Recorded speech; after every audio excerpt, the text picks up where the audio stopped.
Hi, this is Jill Ramos with Coldwell Banker Realty, and today I'm going to tell you what home equity is and how you can use it.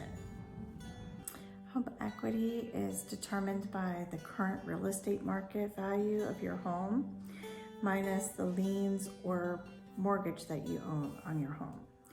And so whatever's left is how much equity you have already earned in your home. Refinance.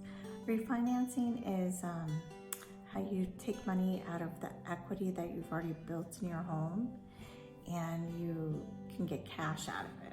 And when you go to talk to a lender, I recommend getting 3 quotes at least, and then you can determine if it's a good option for you and which lender is going to provide you the best opportunity. When you refinance, just know that you are going to have to pay additional fees, such as closing costs, discount points, appraisal, application and loan origination fees. There's numerous fees you will have to pay. A home equity line of credit, also known as a HELOC, works like a credit card. So you kind of agree to a preset limit and you borrow as much as you need to in the event of an emergency, or for up to 10 years. And you can use it for college funds and major home improvements and debt consolidation.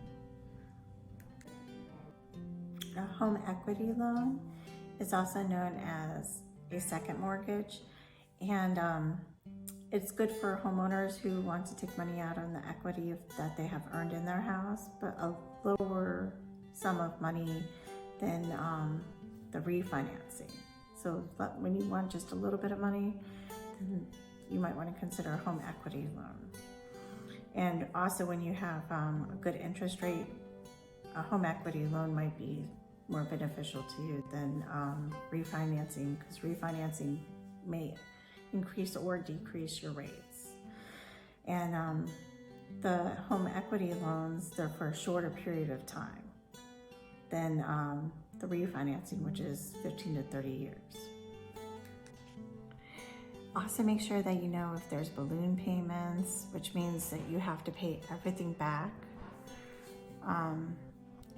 at a certain point in the loan, or if there's hidden fees or credit or property insurance on it. With home equity loans, you have to make sure that you pay them back, because if you don't make your monthly payments, then it's easier to foreclose on your home than it is on a first mortgage. So make sure you make those payments if you do that.